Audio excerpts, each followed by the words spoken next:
des équipements de construction blindés pour aider la police nationale dans la lutte contre les gangs. Nous savons que depuis longtemps, c'est l'une des tactiques des gangs de créer des barrières, de créer les blocages, puisque la police nationale, que l'armée nationale, que MSS ne peut pas entrer dans les zones en conflit. Alors avec ces équipements, ça donne la capacité, ça probablement double la capacité de police nationale d'engager dans ces opérations pour faire le clearing des zones, puisque les forces d'ordre peuvent entrer dans les zones dans l'influence des gangs. C'est quelque chose de long terme. C'est une donne du département d'État américain, en particulier le département INL, qui traite des questions de lutte contre la criminalité internationale. On a commencé depuis longtemps de faire l'achète et le transport de ces équipements, mais finalement, ils sont ici à un moment clé où nous voyons que la police, l'armée, MSS, ils sont engagés chaque jour contre les gangs.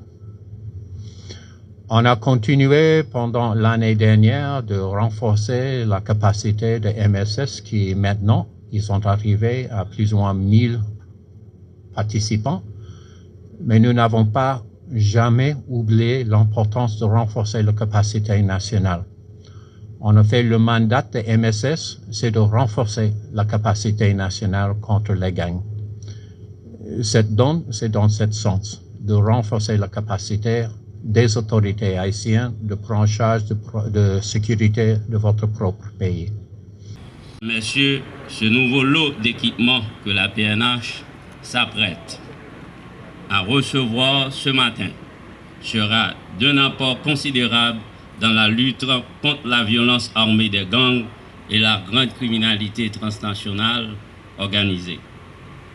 Mesdames, Messieurs, ce lot d'équipements comprend 9 véhicules, dont 7 de marque Toyota et 2 de marque Ford Explorer, un Lowboy, 2 loaders, 2 camions, 600 fusils et 2 autres engins lourds.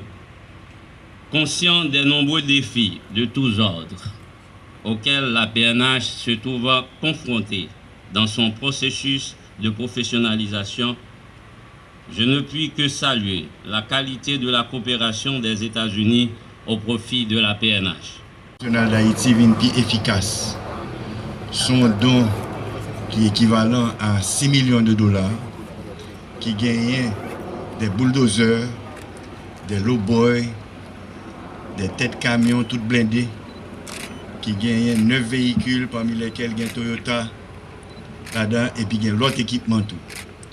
Donc c'est un moyen pour renforcer la police nationale dans la lutte que l'on fait contre bonne armée. Et nous remercions les États-Unis à travers l'ambassadeur Hankins qui fait donc ça pour augmenter la sécurité dans le pays. Merci un peu.